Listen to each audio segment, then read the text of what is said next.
Well, apparently over 80% of us lack the right data platform, and 75% of our people don't feel confident with their own data skills. Welcome to another top 5 data, AI, and analytics post of the week, where I give you the rundown of this week's most popular posts, and I filter for you what's hot and what was not in the world of data this week. As always, remember that you can click down here and get access to my blog and all the resources that you need, nicely packaged in a slide deck that you can use, abuse, share with your colleagues and friends to make you look smarter. In fact, before I get started, I want to thank you, the community, for engaging so actively in these posts and commenting and liking and sharing and pointing me every week to new people so we can connect and learn from each other. It's really important because we can use this social platform as a way to build a great community that learns from each other. Now, I'm going to start this week, in fact, with my book recommendation of the week, The Promised Land by Barack Obama. You'll see in a minute it's going to connect with some of the data themes that we saw. And this is not a political statement. You know, for me, this is the idea of America, its potential, and the great opportunities provided to immigrants like me. So at least I wanted to be able to encourage you to take a look at this book. It's a great book. I just started it, and it's got lots in it. It also goes well with this other book that I read a few years ago, Democracy in America by Alexis de Tocqueville. It's a little harder of a read than the book by Barack Obama, but you still will like this idea of democracy and the idea of promised land. Now, speaking of promised land, some of the data that Accenture shared this week on data and analytics shows us that we're really far from reaching our potential. Now, there's good news.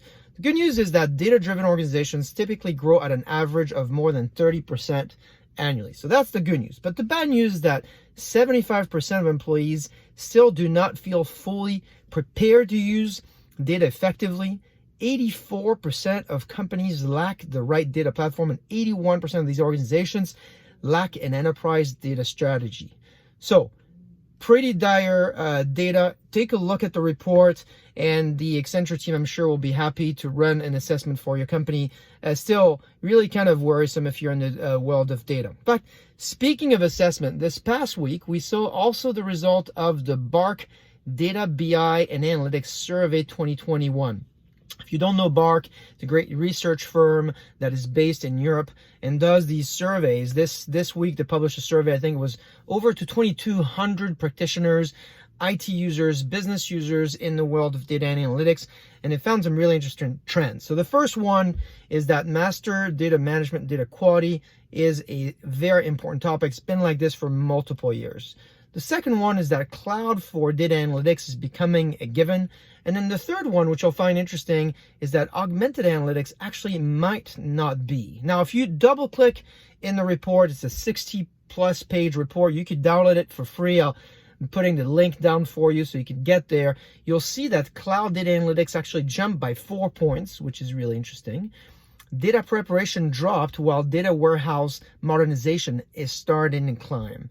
If you look at the number one loser of the whole survey here, and it's great because they provide you the last few years of data on the same survey, you'll find that advanced analytics and machine learning and AI have actually been on the decline for a few years. And you'll also find that augmented analytics is actually number 19 out of the 20 priorities. This is really in sharp contrast with other firms like Gartner that have been evangelizing this idea of augmented analytics.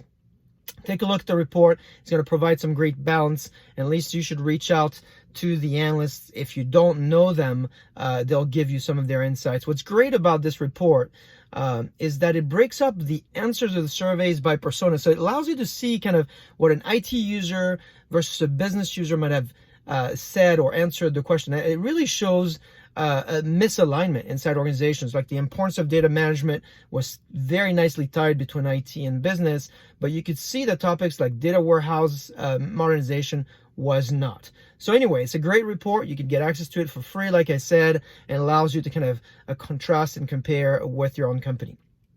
Now, if you're looking at more tools and resources to change the course of your company and you're sad from looking at these first two reports I'm highlighting, I want to highlight for you at least 5 people you should go connect with and read from. The first one is Terence Shin from Geotab.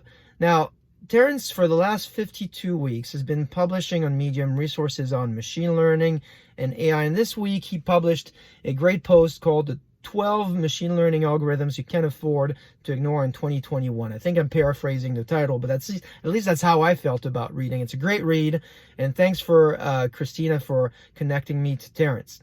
And then you should connect with Sean, Coney, if you don't know them, Cody, Sudhir, and Ryan, because they've published some amazing work. Sudhir and Ryan have published some great work on data democratization for business analysts and data scientists, and Sean and Cody have published some great content on anomaly detection systems. I published 2 interviews with them. They were great folks. You should go out and reach out to. That's it for this week. As usual, you will find a lot more in my blog, resources, links, a full deck, like I said, that you could download and share with your friends, as well as some Friday humor cartoons to help you start the week with a smile. So have a great week. Be data-driven, as usual. If there's anything that I missed and you want me to highlight throughout the week, just tag me or DM it to me. I hope that these updates help you start a great week. I will see you next week.